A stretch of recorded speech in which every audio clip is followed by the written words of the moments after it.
Bit coins ధరలు రోజు రోజుకి ఆకాశాన్ని అంటుతున్నాయి. ట్రంప్ ప్రెసిడెంట్ గా ఎలక్ట్ అవ్వగానే ఎలక్షన్ రిజల్ట్స్ వచ్చిన రోజు నుంచి బిట్ కాయిన్స్ ని మనం పట్టుకోలేకపోతాం మార్కెట్లో. ఇన్ఫ్యాక్ట్ డొనాల్డ్ ట్రంప్ ఒక అనౌన్స్మెంట్ కూడా ఇచ్చారు. ఇక నుంచి ఆయన ఎలక్ట్ అయిన తర్వాత, ఆయన ప్రెసిడెంట్ గా వచ్చిన తర్వాత అమెరికాలో సెక్యూరిటీస్ అండ్ ఎక్స్చేంజ్ కమిషన్ కి, అంటే మన సెబీ లాగా అనమాట, అక్కడ సెక్యూరిటీస్ అండ్ ఎక్స్చేంజ్ కమిషన్, దానికి పాల్ అట్కిన్స్ చీఫ్ గా వ్యవహరిస్తారని చెప్పారు. Paul Atkins cryptocurrency, bitcoins కి చాలా సపోర్టర్. ఇప్పటి వరకు అంటే జో బిడెన్ హయాంలో ఉన్న securities and exchange commission chief bit coins ని వైల్డ్ వెస్ట్ అనేవాడు అనమాట. ఆయనకి అంత నచ్చేది కాదు, దానిపైన రెగ్యులేషన్స్ తేవాలనేవాడు. కానీ రాబోయే వ్యక్తి పాల్ అట్కిన్స్, ఎవరైతే securities and exchange commission chief ఉన్నారో అతను bit coins full supporter, crypto కరెన్సీకి ఫుల్ సపోర్టర్. ట్రంప్ ఎలక్షన్ క్యాంపెయిన్లో కూడా ఒక మాట అన్నారు, నా ఫండింగ్ కూడా బిట్ కాయిన్స్లో ఇవ్వచ్చు అని చెప్పి, నేను గనక గెలిస్తే బిట్ కాయిన్స్ సపోర్ట్ చేస్తానని చెప్పి. బిట్ కాయిన్స్ అనేది ఇంతకుముందు ఒక బబుల్, అది బర్స్ట్ కూడా అయింది, చాలా వరకు పడిపోయాయి. ఇప్పుడు మళ్ళీ ట్రంప్ ఎలక్ట్ అయిన తర్వాత బిట్ కాయిన్స్ బాగా రేట్లు పెరుగుతున్నాయి. ఇన్ఫ్యాక్ట్ ఈ ఇయర్లో మనం చూసుకుంటే బిట్ కాయిన్ రేట్ 140% పెరిగిందనమాట.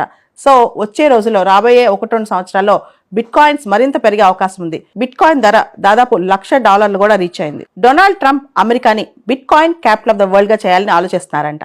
అంతేకాదు, ఇప్పుడు SEC securities and exchange commission ఎవరైతే చీఫ్ అవ్వబోతున్నారో పాల్ అట్కిన్స్, ఈయనకు కూడా బిట్ కాయిన్ మీద మక్కువ చాలా ఎక్కువ అంట. బిట్ కాయిన్ మీద రెగ్యులేషన్స్ అన్ని తీసేసే అవకాశాలు కూడా కనిపిస్తున్నాయి. ఈ SEC చీఫ్ ఎవరైతే కాబోతున్నారో ఆయన ఇంతకుముందే, ఈ పాల్ అట్కిన్స్ ఇంతకుముందు జార్జ్ బుష్ జూనియర్ టైంలో 2002 to 2008 ఈ టైంలో కూడా ఆయన SEC చీఫ్గా వ్యవహరించారంట. ఈయన కూడా ప్రత్యేకంగా తన సొంత ఫినాన్షియల్ కన్సల్టెన్సీ ఫర్మ్ కూడా ఉందంట. దానిలో బ్యాంకింగ్ కస్టమర్స్ ఉన్నారు, బిట్ కాయిన్ కస్టమర్స్ ఉన్నారు, అంటే క్రిప్టో కరెన్సీ కస్టమర్స్ ఉన్నారంట ఆయనకి. సో పాల్ అట్కిన్స్ ఎవరైతే securities and exchange commission chief కాబోతున్నారో ట్రంప్ హయాంలో, ఆయనకి బిట్ కాయిన్స్ అంటే ఇష్టం ఎక్కువ, క్రిప్టో కరెన్సీ సపోర్టర్.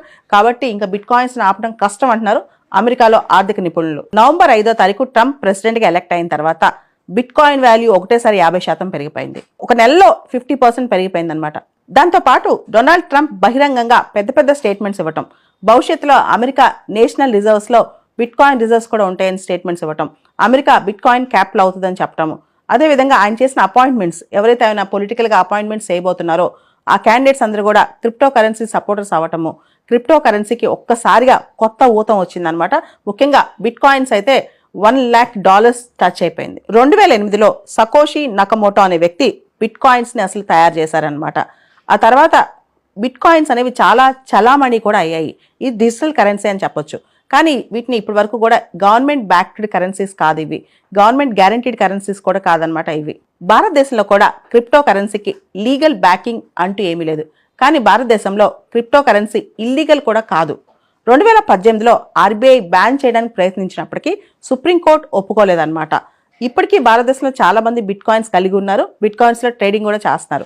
ఇల్లీగల్ అయితే కాదు, కానీ రెగ్యులేటరీ బ్యాకింగ్ కానీ గవర్నమెంట్ బ్యాకింగ్ కానీ బిట్ కాయిన్స్ కి ఈ రోజు కూడా భారతదేశంలో లేదు. బిట్ కాయిన్స్ విషయంలో చాలా సవాళ్ళు కూడా మనం చెప్పొచ్చు. ఒకటి, మార్కెట్ వాలటాలిటీ, ఎప్పుడు రేట్లు పడతాయో, ఎప్పుడు దారుణంగా బిట్ కాయిన్స్ పడిపోతాయో ఎవరికీ తెలియదు. తర్వాత డిజిటల్ ఫ్రాడ్స్ కి ఆస్కారం చాలా ఉంది, వీటికి ప్రాపర్ రెగ్యులేటరీ మెకానిజం కూడా లేదు. ఇవన్నీ కూడా బిట్ కాయిన్స్ లో ఉన్న ప్రధానమైన సమస్యలు. భారత ప్రభుత్వం కూడా త్వరలో డిజిటల్ కరెన్సీ తీసుకొచ్చే ఆలోచనలో ఉంది. అంటే గవర్నమెంట్ బ్యాక్డ్ కరెన్సీ అనమాట, ప్రాపర్ రెగ్యులేషన్ తో ప్రాపర్ డిజిటల్ కరెన్సీ. ఖచ్చితంగా ఒక మాట చెప్పొచ్చు, digital currency is a future. ఖచ్చితంగా ప్రపంచంలో డిజిటల్ కరెన్సీ అనేది ఫ్యూచర్ అనమాట. కానీ దీనికి సంబంధించి సవాళ్లు మాత్రం చాలానే ఉన్నాయి. ముఖ్యంగా డిజిటల్ కరెన్సీ, బిట్ కాయిన్స్ ని మైన్ చేయడానికి చాలా ఎనర్జీ ఖర్చు అవుతుందంట. దీని ప్రభావం క్లైమేట్ చేంజ్ మీద కూడా బాగా పడుతుందని అంటున్నారు.